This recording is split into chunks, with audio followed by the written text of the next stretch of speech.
would love to just say a few more things because I know having these types of conversations, we can go in any direction.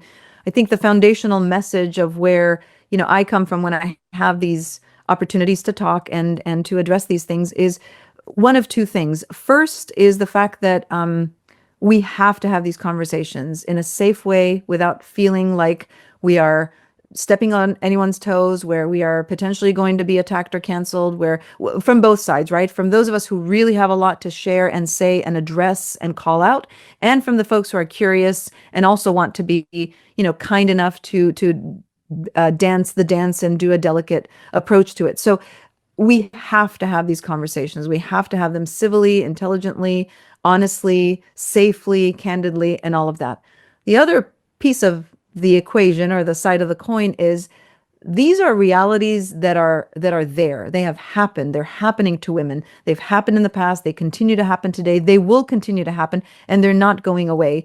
And to utilize this idea and this approach that we want to be kind and compassionate and accepting and tolerant and all the other labels that the West tends to approach, especially the left on the West. And I'm a liberal, but there are deep concerns about how oftentimes these ideologies and philosophies are silencing those of us who have very important things to say. It cannot be comfortable. It's not comfortable. This is ugly stuff we're talking about, and it should not have a political view. It should not have a partisan view. It should not be affiliated with any political, ideological, or social idea. This is human rights. This is women's rights. These are fundamental things that continue to happen out in the open and in silence. And for us to pretend that by defending one side, I am deeply allergic to the term Islamophobia. I'm very, very averse to it. I find it extremely damaging,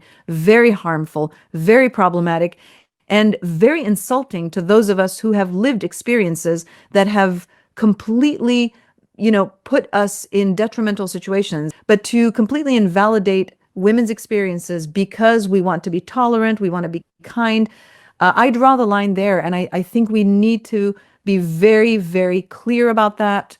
Compassion and kindness and tolerance and all that, and having dialogue, well, goes very far, but at some point it's got to stop, because this has to stop. I'm tired of people telling me and invalidating my lived story because I don't speak with an accent, because I don't come across as someone that has actually grown up there. They assume that I was grown up in the West, or that I'm all of my, way of thinking, or do not invalidate those of us who have lived these experiences, who have really been through the ringer. We know what we're talking about, and it needs to be validated 10 times more than validating, a religion that is yet to show us where it can really serve women.